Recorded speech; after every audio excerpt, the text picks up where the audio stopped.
Warner. Well, Mr. Chairman, on behalf of Senator Kaine and I, one area we'd probably all agree we need more 155 millimeter shells. We make them almost exclusively in all of North America in Radford in a World War II facility, and would welcome any members of the committee that would ever like to come down. And I actually would like to do that. it's pretty wild. It's pretty, you can't believe how old and dystopian it looks. Okay, so I'm going to thank you, Mr. Chairman. I call it my first degree amendment, Warner Amendment 7, as modified by my second degree amendment, Warner 15, which establishes a deficit neutral reserve fund to protect sensitive and classified information from DOGE. This ought to be, I think, an easy one. I can tell you as chairman and vice chairman of the Intel Committee, the federal government's got to do all we can to safeguard national security information, obviously at the same time protect privacy.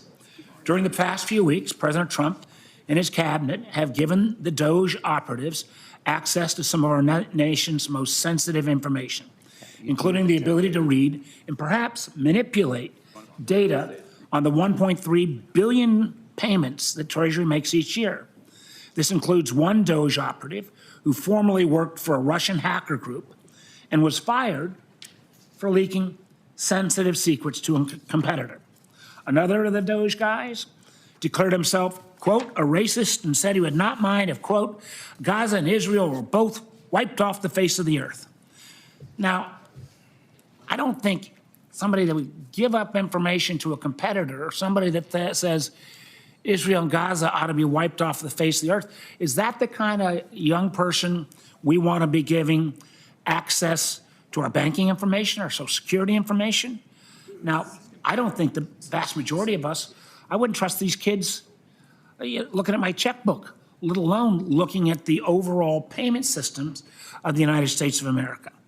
My fear is that this DOGE work is not going to stop with their legally dubious, and so far the courts have weighed in and said inappropriate.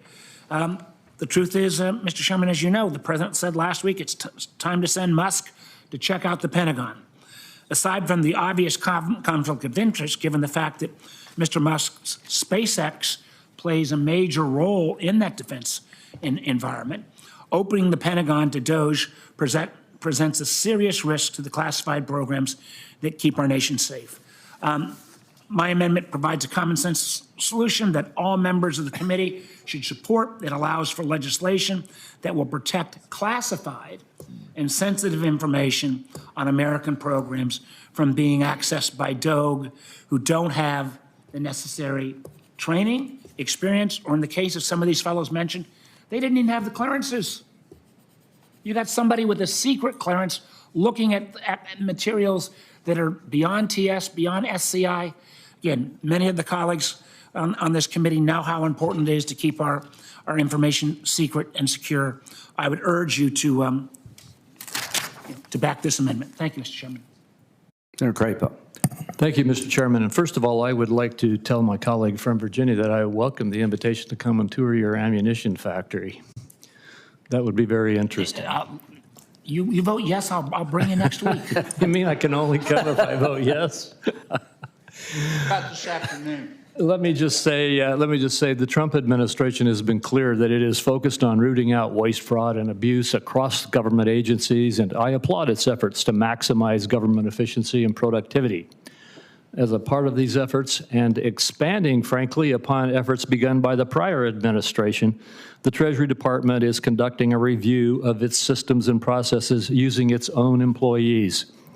The Treasury employees responsible for this process are following standard practices, as has very clearly been explained by the new Secretary of Treasury, to protect the integrity of the Treasury systems and processes. There is nothing unusual about auditing the Federal Reserve or auditing the Treasury or any other agency, and that's what's going on. Those involved are adhering to Treasury's customary security, safety, and privacy standards and are subject to the customary security obligations and ethical requirements. And by defending status quo bureaucratic inefficiencies, Democrats are opposing efforts to root out waste, fraud, and abuse. I encourage a no vote.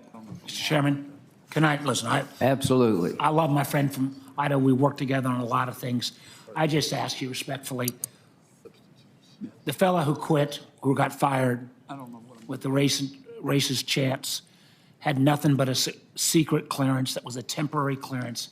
You have allowed him to be exposed, or someone has allowed him to be exposed to a level of payment markers that even people with an SCI clearance happen. Maybe it was just a mistake the first time, but I completely fear that these DOGE folks are not coming in with appropriate security clearances. And I would ask the committee, you know, if I'm wrong, prove me wrong. But let's, in the meantime, let's look at what the actual reporting says about the individuals. No.